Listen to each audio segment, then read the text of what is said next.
2020 मायथाइनि 27 फेब्रुवारियाव जानुवारियाव प्रमोद बर'नि लिडारशिपआव थानाय एबसु एनडिएफबि इउबिपिअ खुनु सिभिल ससाइटिनो जेबो खौरां होआजासेनो दिल्लीयाव हरखाबै थामथि गोदान एकर्ड बा सुक्ति खालामना फैबाय।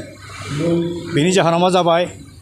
बिटिसिनि दिनाव बिटिसिनि आन्दाराव जिखिनि पावार एन्ड फांसन जिखिनि एरिया मोनखाबायमोन बे एरियाफ्राबो दानख' जानायनि अबस्थायाव गोग्लैफैदों।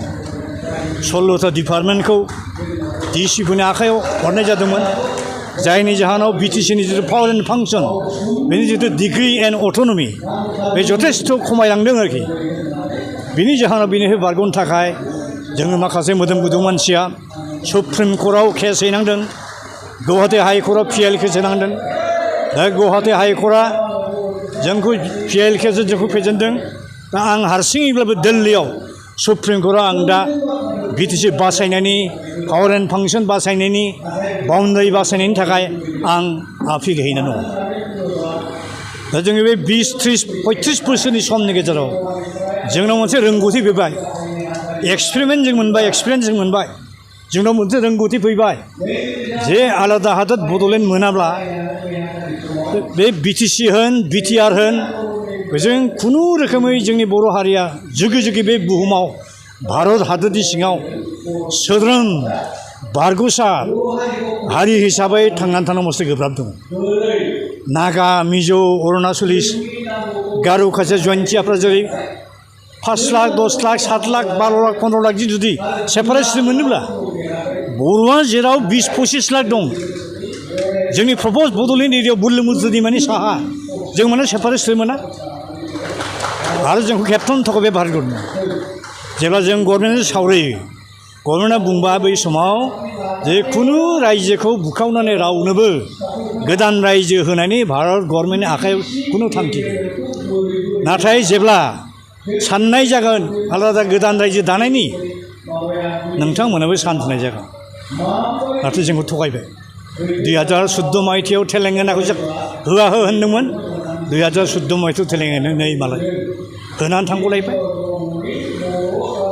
दा बे हिसाबै भारत संबिधाननि 2-3 आर्टिकेलाव रोखा लिरनाय दं, इन्डियान पार्लियामेन्टआ सुप्रिम अथरिटि सेपारेट स्टेट होनो हायो, गोदान स्टेट होनो हायो, मोननै मोनथाम रायजोखौ दाजाबनो हायो। आरो जोंनि इन्डियान कनस्टिटिउसना जों जिखिनि मिथिगौ बियो फ्लेक्सिबल, बेखौ जेरै नांगौ एरै सोदांनो हायो। बे स्टेटिक नङा, बे इनिलास्टिक नङा। गोसो जाबानो गभर्नमेन्टआ, गोसो जाबानो इन्डियान पार्लियामेन्टआ भट लकसभा ओमफ्राय रायजोसभाया बिल पास खालामनानै सेपारेट स्टेटखौ दाना होनो हायो। तेलेंगानाखौथ' खुनु उफायथ गावहोआमोन अन्ध्र प्रदेशनि मानसिया। थेवब्लाबो एसेम्ब्लिनि रिकगनिसन गैयाब्लाबो, एप्रुभेल गैयाब्लाबो जबरदस्ती इन्डियान पार्लियामेन्टआ 2014 बिल पास खालामनानै तेलेंगानाखौ मोगथाङाव महर होनो गैया। दा बिनि थाखायनो दिनैनि बे फार्स्ट कनभेनसन अफ अल बड' एक्स भलन्टियार्स फर्स अर्गानाइजेसननि कनभेनसनाव आंखौबो लेंहरनाय हिसाबै आं बिथांमोननि लेंहरनायखौ सन्मान होनानै आइ आफा रायजो बिदा फंबायफोरजों नुजानो होननानै आं दिनै फैदों।